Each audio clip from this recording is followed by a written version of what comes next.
네, 반갑습니다. 요원품 41장을 계속해서 공부하시겠습니다.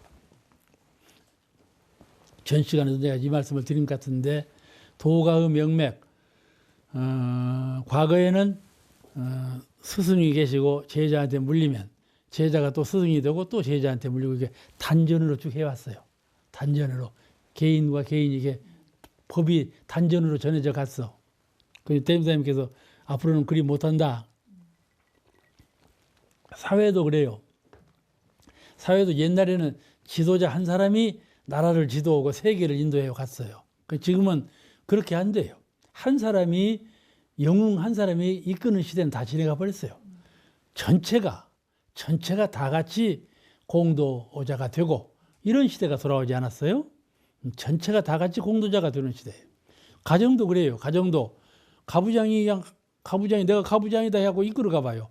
그 가정 잘못돼요. 응? 잘못돼. 서로 공의로 받들고 서로 화합하고 서로 의견을 해야 보고, 이런 가정이 원만한 가정이지, 누구 한 사람이 탁 앞에 나서 이렇게 하는 거는 옳지 못하다, 그런 말씀이죠. 그와 같이 세상이 개명되면 다 공의제도로 바뀌는 것이죠. 근데 도가의 명맥은 시선이나 재물에 있지 않다. 얼른 볼 때 무슨 종교, 그러면 교도가 몇이냐 물어보거든. 그러지 않아? 교도가 몇이냐, 어느 나라에 펴져 있냐, 이거 어떻게 해서 강세를 보는 거예요. 그런데 종교 명맥은 그렇게 해서 흘러가는 것은 아니다, 그래요. 왜냐하면 세상 사람의 문명이 자꾸 개명되는 거예요. 개명돼야, 이 동서양이 같이 개명돼야 가요. 그렇기 때문에 이 문명의 척도가 훨씬 발전된, 진급된 이런 세상에서는 옛날처럼 그런 식으로 되지 않아요. 같이 깨달아가고 같이 그런 수준에 올라가기 때문에, 지금 라디오나 텔레비전을 보면 그냥 너무 잘못한 것만 나오지 않아요. 세상이 시끌벅적한 것 같죠. 이것이 좋은 세상 돌아오는 증조예요. 좋은 세상으로 바뀌어가는 증조예요. 나쁜 것을 다 고치자고 내놓는 것이지, 나쁜 걸 선양하려고 내놓은 건 아니잖아요. 옛날에는 그렇게 고등인사, 높은 사람이 죄를 지으면 다 숨었어요. 요즘에는 낮은 사람 죄 짓는 건 안 내놔요. 높은 사람 죄 짓는 거 내놓지. 그러니까 이게 밝아져가는 세상이에요. 이것이 문명한 세상에 있을 수 있는 일이거든요. 우리가 텔레비전을 볼 때는 왜 저렇게 나쁜 얘기만 한다냐 그러지만은 그렇게 할 수밖에 없는 것 같아. 도가의 명맥은 시선이나 재물에 있지 않다. 이 말씀을 잘 알아요. 교당도 그 교당의 건물, 그 교당의 현 교세, 그것만 가지고는 평가할 수가 없다. 그 교당 안에 있는 출가 제가가 어떠한 정신으로, 어떠한 교화법으로 어떻게 아주 단합이 되어 있는가, 이런 그 실세, 정신적인 실세가 그 교당의 운세지, 겉으로 보이는 그것만 갖고는 그 교당을 평할 수가 없다, 그런 것이죠. 그래서 이 원불교나 모든 종교가 앞으로 좋은 맥을 이어서 더 발전하고 진급하는 회상으로 발전해 가려면 부처님의 해명을 받아요. 법의 해명이라고 그러는데, 법의 해명을 받아 전하는 데 있는 것이다. 시설과 재물에 있지 아니하고. 오늘 그 말씀이야. 오늘 공부는 법의 해명이 과연 뭔가, 오늘 공부는 그거입니다. 법의 해명을 받아 전하는 데 있다고 했는데, 그 법의 해명이 무엇인가에 대해서 오늘은 공부를 하십니다. 종교 교세는 흥룡하는 것이 원리죠. 원래 종교는 흥룡하게 됐어요. 발전하도록 되어 있는 것이죠. 왜냐하면 종교같이 좋은 그 기구가 어디 있어요. 이 좋은 기구는 더 발전해야죠. 그런데 반대로 쇠멸하는 경우가 있거든요. 종교라고 하지만은 흥룡하지 않고 쇠멸해. 그런 경우가 있다 말씀이죠. 그 왜 쇠멸하는가? 아까 같이 법의 해명을 받아 전하지 못하고 시설이나 재물, 거기에 마음을 두면 그 종교는 쇠하게 된다, 그런 말이죠. 그래서 이 외형적인 종교를 보면은 외형의 주안을 교도 수를 어떻게 해서라도 불리자.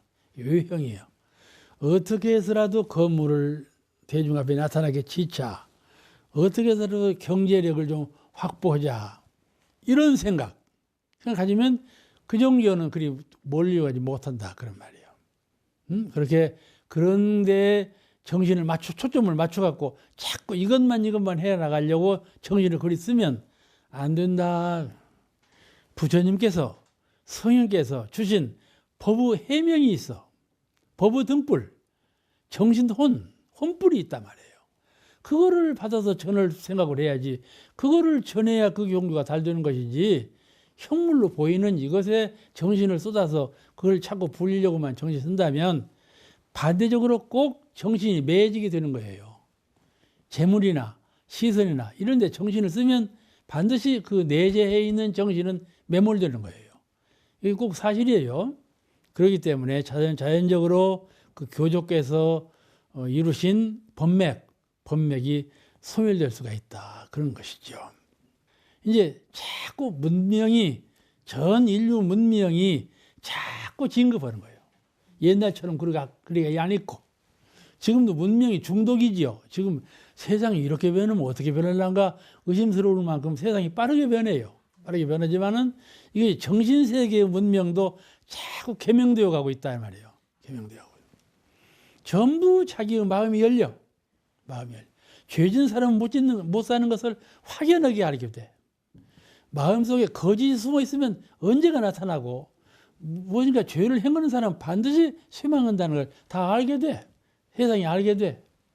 그래가지고 그리고 내 자신이 누군가를 알게 되고 내 마음이라고 하는 거 생각하는데 이 생각을 내고 있는 마음의 근본, 성품 이것이 무엇인가를 알게 된단 말이에요.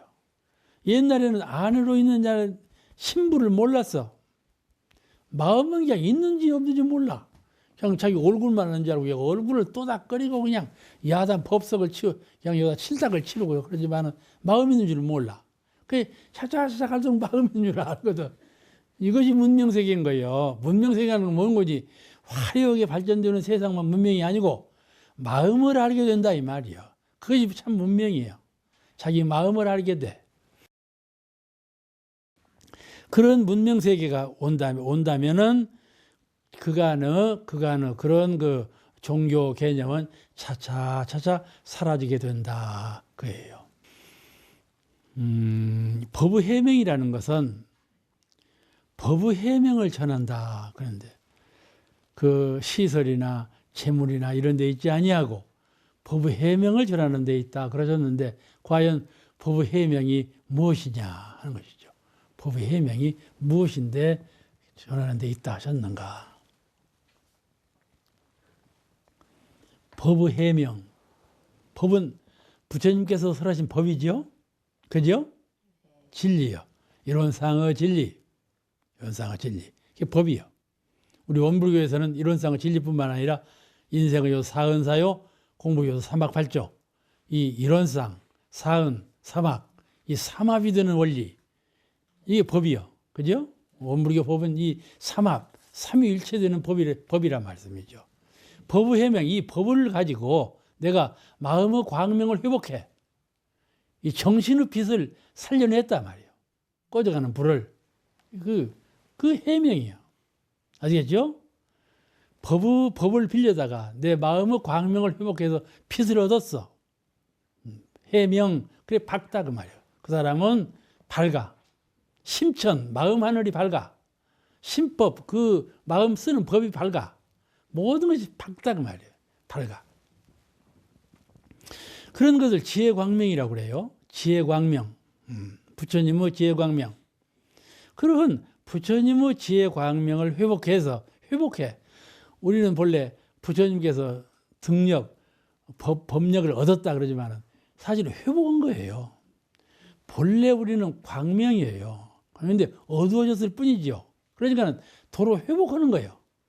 광명을 회복하는 거예요. 그죠? 광명을 얻은 것이 아니라 회복하는 거예요. 그 부처님의 지혜광명을 회복해서 불법의 명맥을 잇는 것을 법의 해명을 전한다 그래요. 내가 안으로 법을 빌어서 그 법의 은혜로 해명, 자기 안에 있는 마음의 광명, 그걸 회복해가지고 부처님의 불법을 명맥을 이어가. 부처님, 그죠? 부처님의 불법의 명맥은 뭐 교리를 잘하는 데 있지 아니하고 그 교법으로 마음을 밝혀서 그 밝아진 마음, 거기에 정득을 한다 말이에요. 정득거래. 그게 법맥이요. 그게 법맥이요. 그것으로 전한다 그 말이죠. 그러니까 마음에 정득한 바가 없으면 아무리 말을 잘하려고 해도 저 사람이 잘 못 알아들어. 전해가지를 않아. 전해가지. 그러니까 자기가 자기의 실력을 알려면 법을 한번 전해봐야 돼. 잘 알아듣는가 봐야 돼. 잘 못 알아들으면 그만큼 자기가 잘 모르는 거예요. 그죠? 그러니까 우리가 교화를 할 때 아무리 교화를 잘해도 저 사람이 잘 안 들어 그러면 내가 잘못했다는 걸 알아야. 그럼 우리는 그러지. 저거 참 말도 안 듣네 하고 저 사람 핑계 대버려. 그러죠? 부모가 자녀를 가르쳐 말을 안 들어. 저 빌어먹을 놈 말을 안 듣는다. 당신한테 잘못이 있는 줄은 몰라. 잘 가르치는 사람이 못된 거예요. 그죠? 잘 가르치면 그렇지 않을 텐데. 그렇지 않아. 아무리 굽은 사람도 잘 가르치는 부처님 앞에서는 항복하는 거거든. 그 잘못을 나한테 돌리킨단 말이에요. 그와 같이 부처님의 해명을 얻으면 교화 못할 사람이 없죠. 그러니까 부처님 해명을 얻도록 우리가 더 잘 노력해야 되지 않겠어요? 그래서 이제 우리 불교의 전법 가풍, 법을 전하는 가풍은 밀전, 개인한테 비밀이 전했어요. 오조 홍인대사가 육조 해능에게 법을 전할 때 밤중에 아무도 없는 오밤중에 오라기 갖고 전했거든요. 그리고 그때는 대중은 전부 신수를 바라봤는데 이 오조가 보니까는 방앗간에 있는 방앗군 육조가 법의 해명을 얻은 사람이에요. 신수는 법의 해명을 아직 못 얻었어. 그러니까 당연히 해능한테 줘야 되겠는데 대중은 전부 신수만 바라봐. 신수가 대중을 지금까지 건설해 왔어. 대중은 공부를 잘할 때 공부를 제일 잘했어, 신수가. 근데 이제 육조 해능은 이제 머슴같이 와가지고 생김새도 머슴이에요. 가난한 집에 와갖고 정미소 방앗간에 가서 방 하나 찌어라. 내 둥글 쳐버렸단 말이에요. 아무도 해능을 몰라. 근데 법은 그리 전해야겠단 말이에요. 그러니까 법을 신수한테 안 전하고 해능한테 전했다는 큰 난리가 나게 돼 있으니까 밤중에 가사하고 법을 주면서 도망가라. 그 해능은 도망갔어. 밤중에. 그래가지고 법을 남쪽으로 내려서 펴는 것이 육조 해능대사, 지금 아주 그 육조단경이라고 유명한 경이 그냥 말 나온 경이거든. 그렇게 밀전으로 단전, 개인이 개인으로 전하는 방법으로 했는데 대명사님께서 이제 그걸 못 하시게 했죠.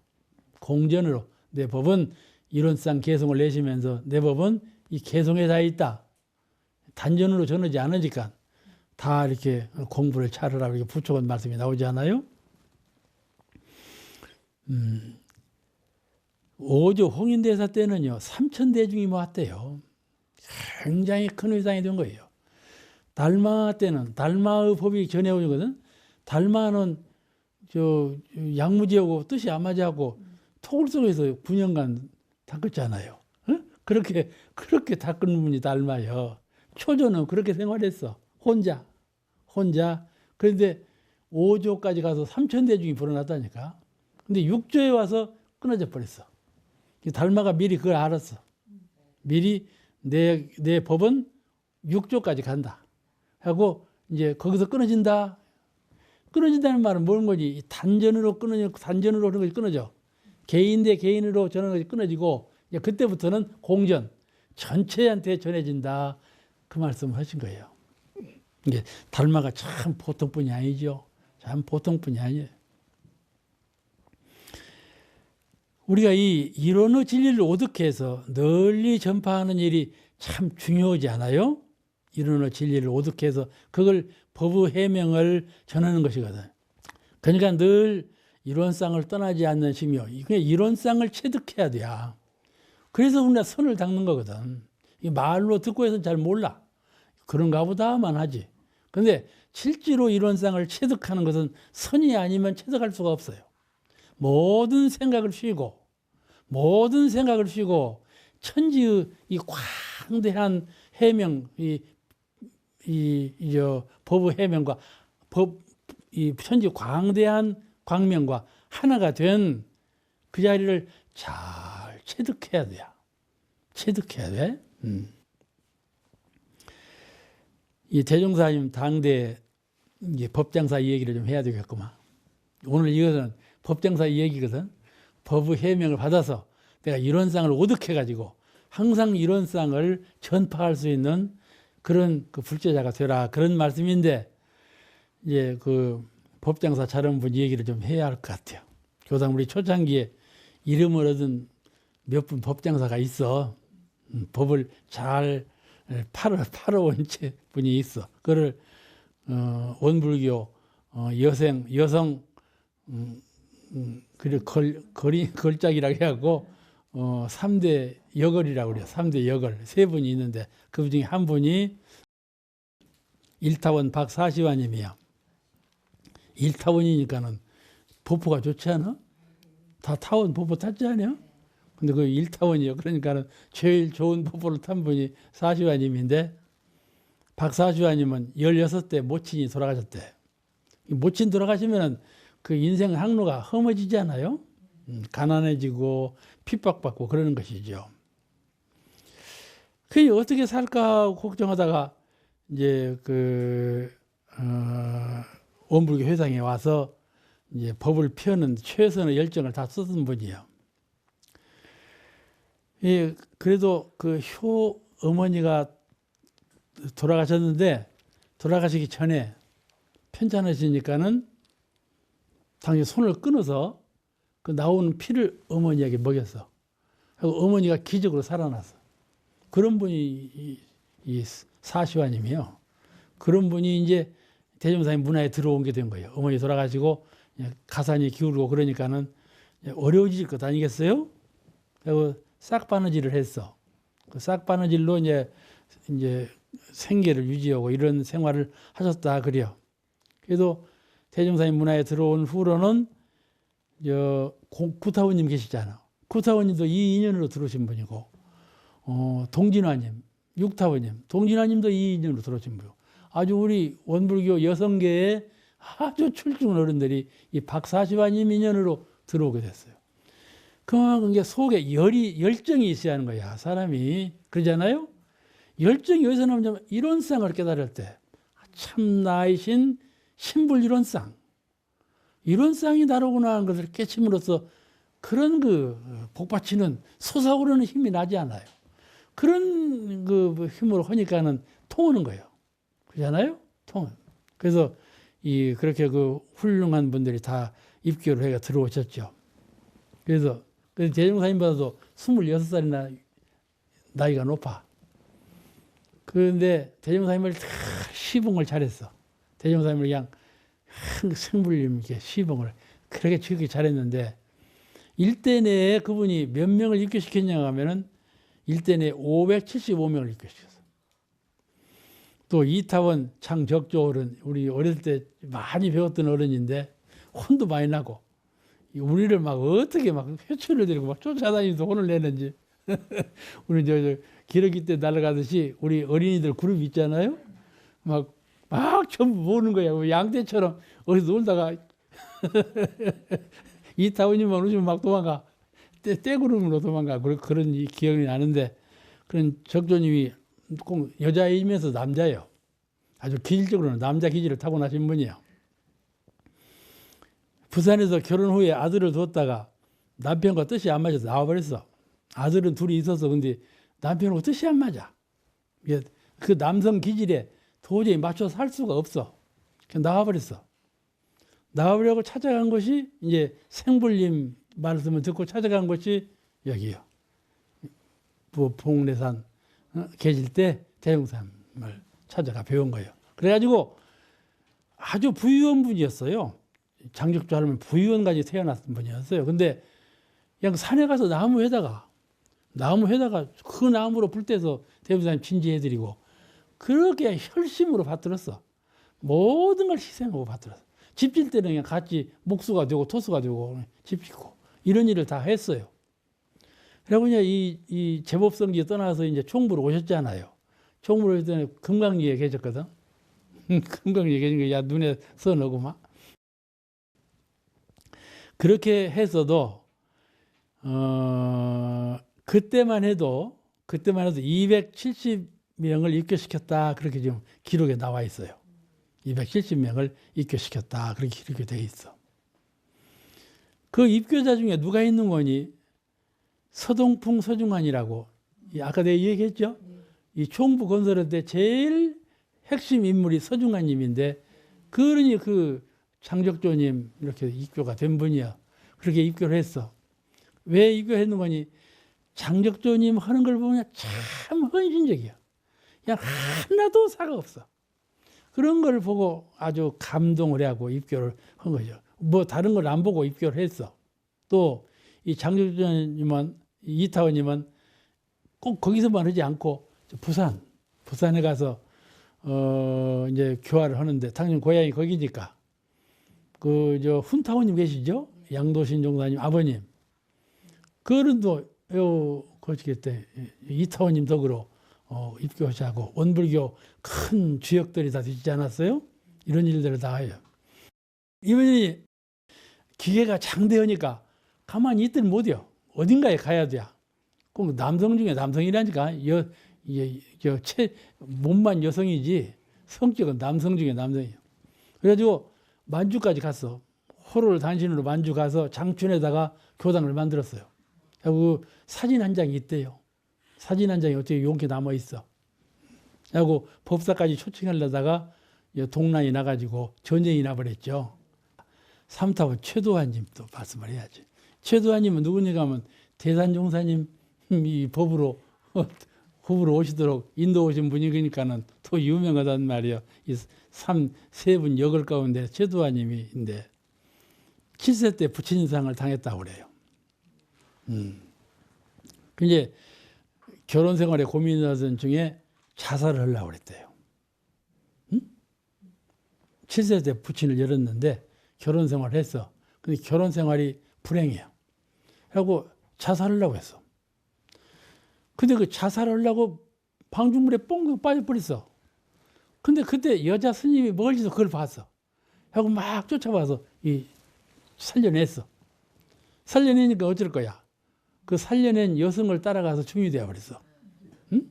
이 최도환님은 중이 되어 버렸어. 그래가지고 그 스님 밑에서 있다가 또 나와가지고 이 미륵사라고 하는 대산종사님 마을 여기 있으면 그 만덕산 이쪽에 산에 미륵사라고 절이 있었대. 그 절 이제 거기에 들어갔어. 저 절 미륵사로 들어갔어. 그런데 최도환님이 미륵사 화주예요. 아시죠? 화주인데 아무도 모르지 최도환님이 미륵사 화주로 있는지 누가 알 거예요. 근데 누가 하냐면 대종사님께서 알으시는 거예요. 영산에 계시는 대종사님께서 그걸 알으셔. 응? 그가 최도화가 있다는 걸 알으셔. 하고 당신 휘안에 있는 정산 종사님께 말씀을 해요. 너가 가고 싶은 데로 가라. 그러시고는 가다가 전주는 들리지 마라. 그 말씀만 했어. 너가 가고 싶은 데로 가라. 가다가 전주는 들리지 마라. 정산 종사에게. 정산 종사님 그 말씀만 듣고 어디로 갈 거예요? 전주는 바라보지 말아겠으니 전주 쪽으로 가라는가 보다. 전주 쪽으로 온 거예요. 전주 쪽으로 가다가 이 미륵사 주지를 만났어. 아셨죠? 대종사님께서 이게 잘 보시고 온 거야. 딱 만난 거야. 이 얘기하니까 이 정산종사님은 얼굴이 너무나 훌륭해서 누가 봐도 감복해. 누가 봐도 같이 있고 싶은 분이 그 어른이거든.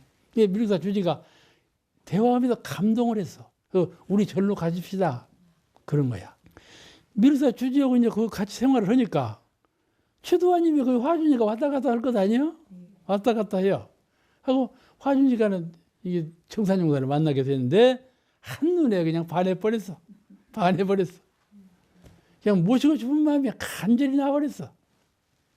그래가지고 이제 했는데 이제 그래갖고 자꾸 이제 이 최도환님이 생불림 났다. 배우러 가자. 자꾸 막 이 미륵사로 사람들이 막 몰려오는 거야. 그러니까 한가하던 미륵사가 벅적벅적하게 생겨서 이렇게 생불림 보러 온다고. 정사중사 가만히 생각하면 큰일 났어. 사람이 너무 많이 와오니 큰일 나서 그러니까는 대종사님께 서간을 올렸어. 이리저리 해서 이리 왔는데 사람이 이렇게 되니 어쩌니까 대종사님께서 곧 떠나와라. 그거 아무것도 다 놔둬버리고 곧 떠나오라 그러신 거야. 그러신 거야. 그래 최도환님은 영문을 모르지. 그렇게 받들고 했는데 아무 말도 없이 떠나버리니까 어쩔 거야. 막 수소문했어. 어디로 가셨는가? 그리고 찾아온 거야. 찾아왔어. 그래가지고 이제 정법회상에 와서 대종사님을 배우게 되고 제자가 된 거죠. 이 얘기는 거기까지 오늘 말씀에서 마칩니다.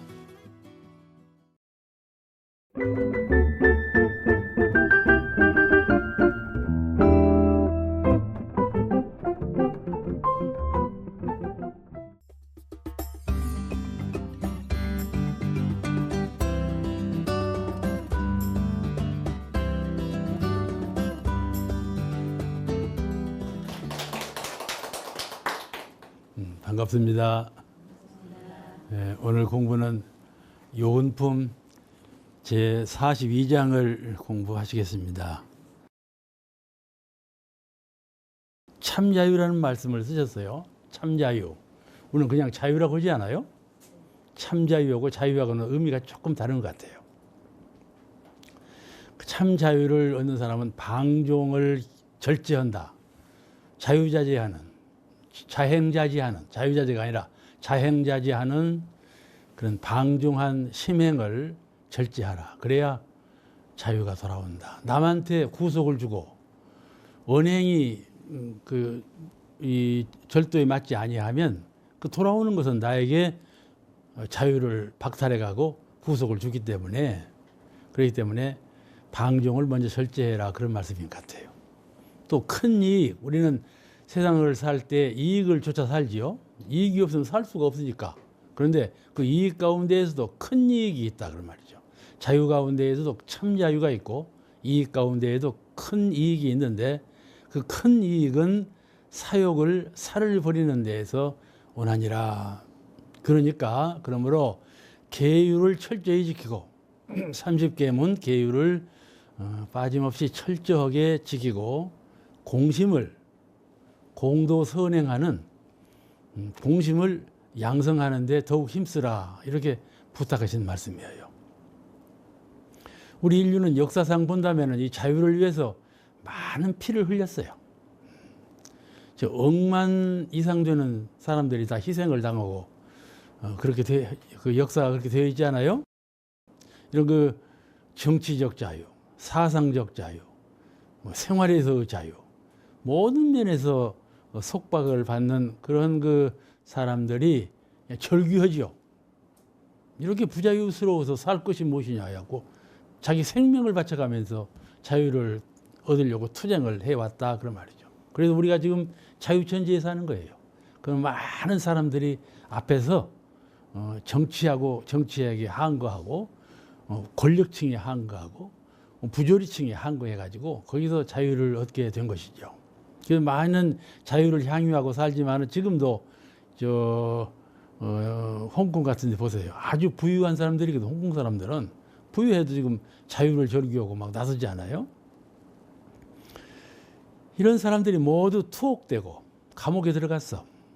유혈, 희생, 죽음으로써 자유를 사수하려고 하는 노력을 했고 희생을 당하고 유혈을 하고 그랬거단 말이죠. 그런 항거하고 투쟁하는 정신으로 자유를 향유하게 된 것이에요. 그래서 세계적으로 자유를 위한 희생자가 참 억만을 넘는다, 이렇게 생각해도 과언은 아니라고 그렇게 생각이 돼요. 그런데 오늘은 대종사님께서 참자유에 관한 말씀을 하셨어요. 참자유. 이 참자유는 세상의 일반적인 자유하고는 판이하게 내용이 다릅니다. 어떻게 다른가? 우리는 무슨 자유가 없는가 하면은 육도윤회를 자유할 수 있는, 해탈할 수 있는 그런 자유가 없어요. 사람이 죽어서 나는 무엇이 되겠다고 하는 소원 원력을 갖고 있지만은 그렇게 꼭 되느냐 하면 그렇지 않다고 말이죠. 육도윤회에서 자유가 없어. 자유자재하지 못한다 그 말씀이죠.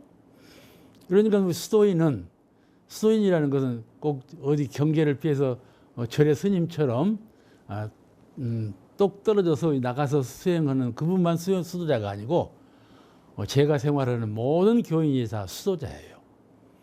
종교 문안에 들어 어떤 종교가 되었든지 어떠한 종교가 되었든지 그 종교 문안에 들어와서 그 교조의 말씀을 받들어서 수행하는 사람은 모두가 다 수행자라고 수도자라고 말할 수가 있어요. 그래서 우리 수자는 자기에게 참 자유가 없는 것을 먼저 자각해야 돼. 나에게는 참된 자유가 없구나 하는 것을 먼저 깨달아야 한다 그런 말씀이죠. 그 첫째 조항이 윤회에서의 자유가 없다 그런 말이에요. 자기 선택이 불가능해. 어느 분이 이게 물어요. 후생이 어떻게 되려는가? 나는 후생 안 올란다 했어요. 후생 안 올고 그냥 법계에 있으란다 그랬어요. 그건 상당한 법력이 있어야 그렇게 되는 건데 그냥 그렇게 말했거든요. 무유자연으로 수리자연한 가운데 오게 되면 오는 것이지만은 근데 의지로서는 오고 싶지 않다 그랬는데 이건 좀 작은 마음이죠. 그런데 천도품 26장에 이런 말씀이 나와요. 수도인이 마음을 먼저 깨쳐 알고 마음을 먼저 깨쳐 알아. 마음이 여러분 어떻습니까? 마음이 무엇인가 짐작이라도 다 하시죠? 다 확실하게 대답하셨어? 그렇게 해야 돼요. 내 영성, 내 영혼이 내 마음이 무엇인가를 눈을 감았을 때에도 눈을 뜨고 일체 사유를 보면서도 참 나가 누구인가에 대한 깨달음을 언제든지 가져야 되고 이와 같이 변화되는 이 실상이 나가 아니고 몸으로 갖고 있는 이 육근이 나가 아니고 참 나는 누구로구나 하는 그런 영성적인 깨달음을 가짐으로써 마음 공부가 비로소 시작이 되는 것이죠. 마음을 위하는 공부가 그때부터 시작이 돼요. 그래서 수도인은 마음을 깨쳐 알고 그 말씀을 먼저 하셨어. 수도인이 되려면 첫째 마음을 깨쳐 알아야 된다 그런 말씀이죠. 깨쳐 알고 그다음에 맑게 키워서 늘 마음이 흔들려. 늘 마음의 무엇에 물들러. 물 마음의 무엇에 쫓겨가. 끌리고 물들고 흔들리고 어두워지고 이런단 말이죠. 그런 모든 경계를 다 해탈해서 다 자유해가지고 맑게 키워 언제나 청정한 전혀 물들미 없고 전혀 관계를 짓지 아니하고 청정무해한 아무 걸림이 없는 텅 빈 호연하게 빈 그런 정신 그릇이 참나인 것을 먼저 깨닫고 그런 맑은 정신을 자꾸 키운단 말이죠.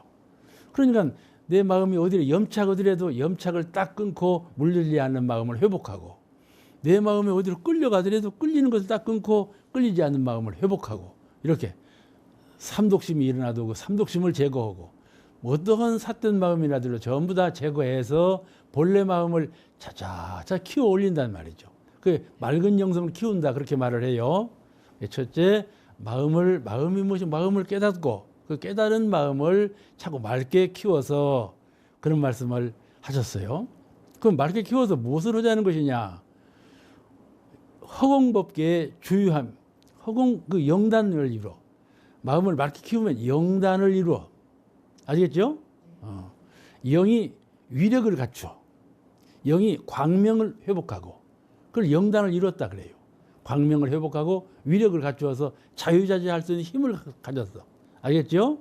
영단이라는 것은 무엇이 영단이냐 하면 어떠한 경계를 처해도 자유해. 거기에 끌려가지 않아요. 또 어둡지 아니하고 광명하고 살이 어둡지 않아. 어떠한 경계를 당해도 이렇게 그런 것이 영단이에요. 영단은 영이 하나로 탁 뭉쳤다 그 말이에요. 그 기운이 하나로 통일되고 광명이 한 가지 비추어서 그런 영명한 영혼의 상태를 영단이라 그래요. 그 영단을 얻어서 법계에 둘이요 육도윤회에 흘러들어오지 아니하고 그래서 수양에만 전념하는 법력을 갖출 수도 있나니라 그랬어요. 수양에만 전념하는 법력을 갖춘다. 얼마나 좋겠어요. 그러죠? 우리가 이상향을 그렇게 가져야 되겠어요. 그래서 내가 그 이상향대로 그렇게 흘러간다고 말했다니까. 대중이 아무 말도 안 해. 그러니까. 그 우리는 이 윤회에서의 자유를 갖춰야 한다. 그 다음에 어떤 자유가 어떤 그 참자유를 또한 얻어야 하냐면은 경계를 당해서 자유를 상실해 버렸어. 경계를 당할 때마다 그 경계로부터 자유를 얻어야 된다. 그런 말이에요. 경계에서의 자유. 이것이 참 자유예요. 우리가 생활을 할 때 많은 경계 속에서 생활하는데 의지를 갖지요. 내가 어떻게 살리라. 내가 어떻게 대인전문을 하리라. 그런 그 의지가 있는데 경계에 살다 보면 의지대로 안 돼. 그죠? 의지대로 되는 일이 참 얼마 없어. 이러니까는 끌리는 거죠. 순역 경계에 끌려가지고 뜻대로 하지 못하고 경계의 마음대로 해.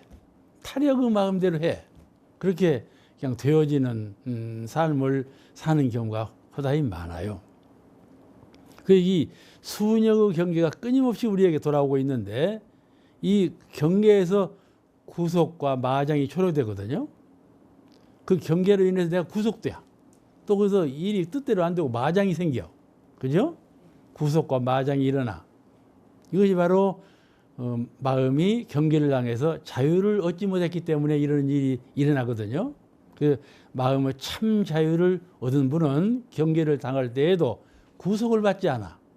해탈과 자유심경으로 그 경계를 능히 초연한 마음으로 다 사리에 맞게 취사한다. 그런 말이죠. 이런 그 법력을 우리가 갖춰야 되겠어요. 경계에서 참 자유를 우리가 회복해야 돼요. 그 다음에 어떤 자유를 우리가 상실하고 사느냐 하면 업력으로부터 자유예요. 업력이라는 것은 내 영성세계에 갈라져 있는 어떤 삿되고 거짓된 힘이 있어요. 전에 지금부터는 쭉 살아왔지 않아요? 전생도 살고 그전생도 살고 살아오는 과정에서 이 심지에 많이 습관화되고 체질화된 그런 힘이 있어. 업의 힘이 있어. 아시겠죠? 그걸 업력이라고 그래요. 그래서 그 업력도 내 마음을 생심을 내지만 그 업력이 딱 눌러오려 하고 생심하는 대로 하들 못해. 그 마음을 낼 때부터 업력이 딱 좌우해가지고 마음을 그르치게 내게 해. 나는 탐심, 진심, 치심 이 삼독진에 끌리지 아니하리라 그러지만은 마음을 내고 보면 나도 모르게 탐심이 나고 그 왜 그러냐면 속에 갈라져 있는 업력, 정신세계에 갈라져 있는 업력이 들어서 그런 일을 하거든요. 이번에 교회가 있었잖아요. 교회에 어떤 교도 회장님이 오자고 저를 만나자마자 질문을 던져. 나를 만나자마자 질문해야겠다고 마음속에 그 생각을 가졌던가 봐. 뭐라고 주는 거니? 아주 밝은 분이요. 원무도 하시는 분이라 밝은 분이에요. 그 이론에서는 그냥만 교무님도 그냥만 따라갈 만한 사람이 없다. 이렇게 밝은 분인데 뭐라고 물으시는 거니? 인사님, 영에도 물들미 있습니까? 묻는 거예요. 어떻게 대답하시겠습니까? 영에도 물들미 있냐? 즉답하기를 있지. 그랬단 말이죠. 그래요? 이제 본인 심경으로는 영에는 물들미 없다는 마음을 갖고 있었어. 하고 지금 와서 묻는 거예요. 그래서 내가 있다 그러니까는 의외라. 그러면 우리가 영식이라고 하지 않나요? 영식이라고 할 때 식에는 물들미 있고 업이 있지만은 영에는 없지 않습니까? 그 말이지. 이게 체성자리에는 본래 아무것도 없는 것인데 왜 영에 물들미 있다고 하십니까? 그런 말이요. 아시겠죠? 우리가 말할 때 영과 식을 나누어 볼 때가 있고 영식 그러면 하나로 보는 거예요. 영과 식을 하나로 보는 거예요. 나눠보는 것은 나눌 수가 없는 거예요. 영과 식은. 식 따로 영 따로 있을 수가 없어요. 식이 없는 영은 있을 수가 없고 영 없는 식도 있을 수가 없고 둘이 하나예요. 본래. 하나인데 이것을 철학적으로 어떤 거 분석해 보는 사람이 공부하는 사람을 위해서 분석적으로 철학적으로 나눠지는 것이지 본래 나눌 수가 없는 자리거든요. 이 우리가 정산종사께서 마음을 해석할 때 성품, 정신, 마음, 뜻 네 가지로 구별했죠. 그죠? 네 가지로 구별해서 본래 네 가지로 구별할 수가 없는 거예요. 그렇지만은 후래 공부인을 위해서 강연히 분할시켜가지고 그 성질 따라서 맞춰 공부를 하라 가르치신 거거든. 그러므로 이 식이라고 하는 것은 알식, 잘 알아차린다 그 말이에요. 그러니까 식은 어디에 해당되는 거니? 이론상의 진짜 가운데 공정영지의 광명에 해당되는 거예요. 공정영지의 광명, 밝음으로 알아차리는 거예요. 알아차리는 거예요. 그러면 그때 영어는 진공묘유, 진공짜리. 그렇게 해석을 하니까 영에는 물들임이 없지 않습니까? 그런 말이거든. 채성짜리에는 없지 않습니까? 그 말인데 그렇잖아요. 그 하나짜리예요. 둘로 나눌 수가 없어요. 가령 우리가 바닷물이 있잖아요. 바닷물 위에 파도가 일죠. 파도하고 바닷물하고 둘입니까? 하나입니까? 바다 없는 파도 없고 파도 없는 바다도 없어요. 그런 거이죠. 그러니까 거기다 검정물을 딱 떨어뜨려 봐요. 검정물은 저 속까지 다 스미죠. 그렇게 된 것이에요. 그러니까는 분리가 할 수 없는 거예요. 그런데 일체유심조, 내가 생각을 끊어버리면 거기에 아무 물들임이 없어요. 내가 생각을 끊어버리면 일체유심조예요. 아시겠죠? 그것을 채성짜리라 그래요.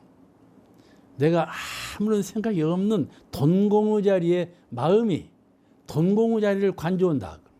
그러면 그 자리에는 아무것도 없는 무라 그런 말이죠. 뭐예요? 공이요. 그 자리를 일러서 물들임이 없다 그래요. 그러니까 물들임이 있고 없는 것은 깨달음에 속한 것이요. 깨달으면 물들임이 없고 미혹에 들면 물들임이 있고 그런 거예요. 그 본래 영에 물들임이 있고 없고 식에는 있고 없고 그런 것이 아니고 영과 식에 있는 것이 아니라 내가 깨달았는가 미혹한가. 이 깨달음과 미혹이라는 것은 순간순간으로 일어나요. 한 번 깨달아서 계속 깨닫는 것이 아니에요. 깨달았다가 미혹해졌다가 깨달았다 이러는 것이거든.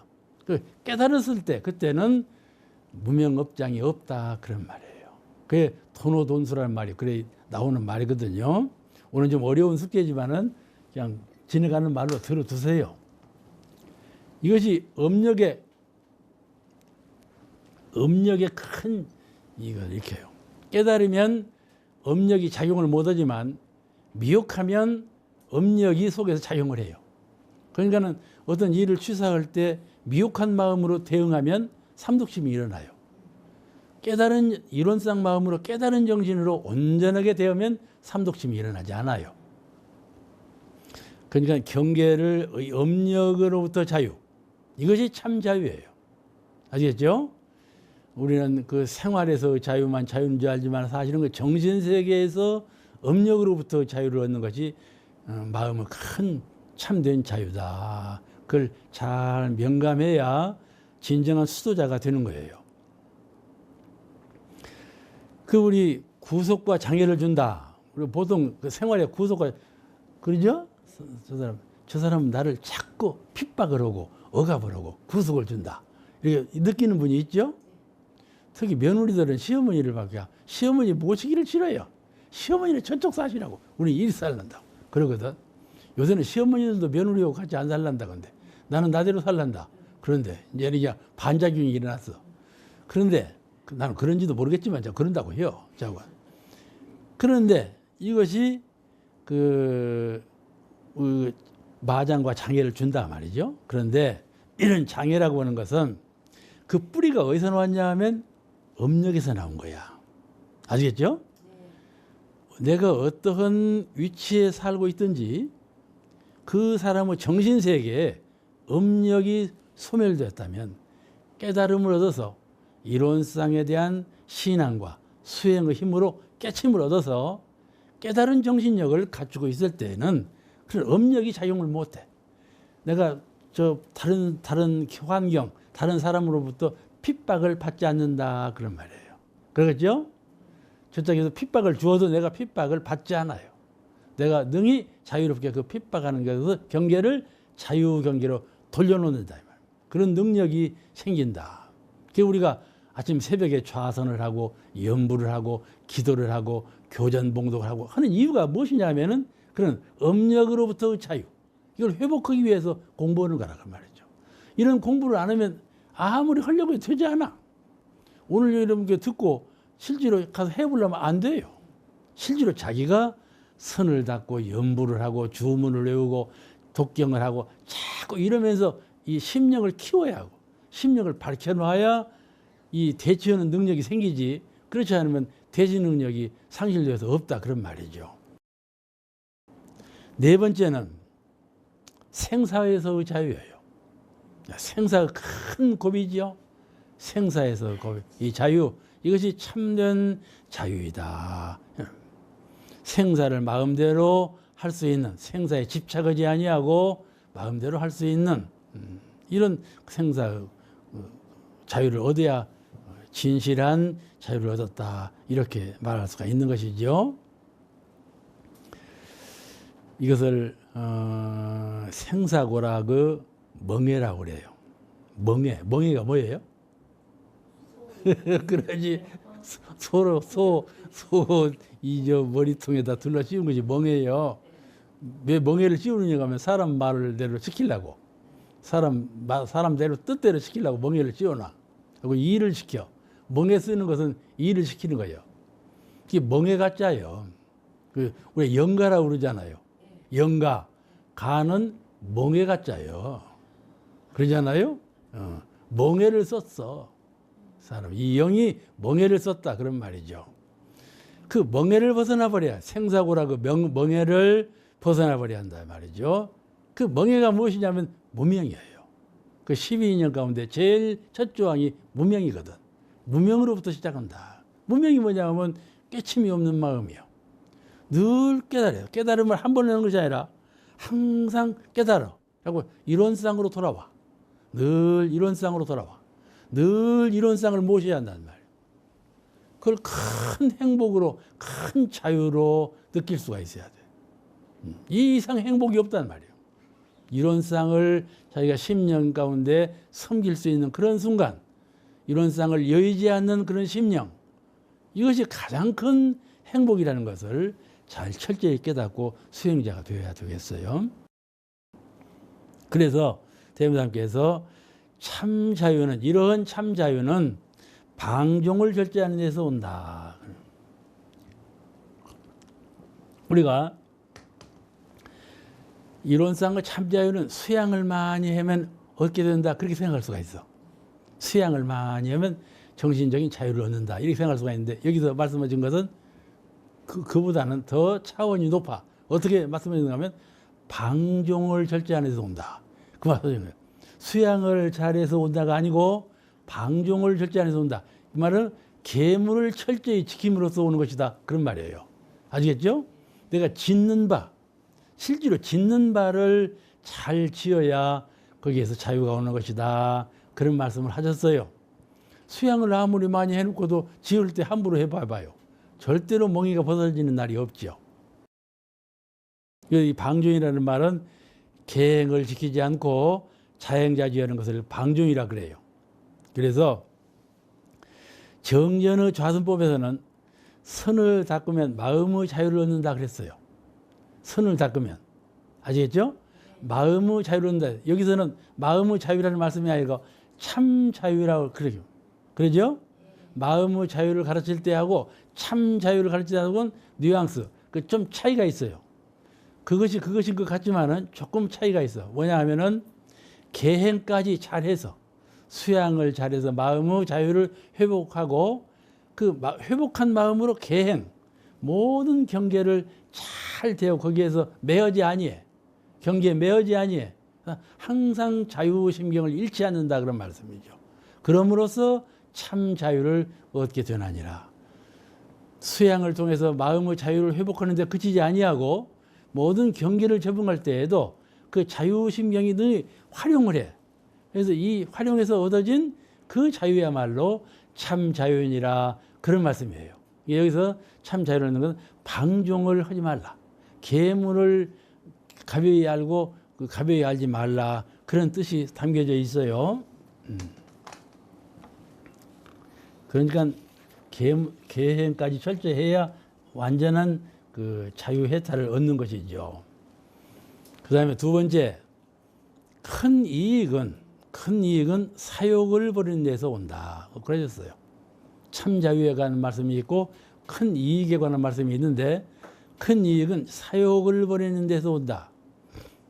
사욕을 완전히 버리는 것을 지공무사라 그래요. 지공무사. 그러죠? 원만구족 지공무사. 사욕을 완전히 버려. 사사로운 것이 없어. 그러면 큰 이익이 돌아온다. 큰 이익이라는 것은 원만구족이죠. 원만구족. 전부 갖춰져 있어. 전부 갖춰져 있어. 어느 자리에 전부 갖춰져 있을까요? 전부 갖춰져 있는 자리는 어떤 자리일까? 극락이요. 또 맞아요. 극락도 기요. 맞아요. 이론상이죠. 이론상이시요. 사은이셔요. 그런 이론상을 얻게 되었다. 말이죠. 이론상을 회복해야 되는. 그러죠? 그래서 이론 세계가 되었어. 가정도 이론 세계, 사회상도 이론 세계.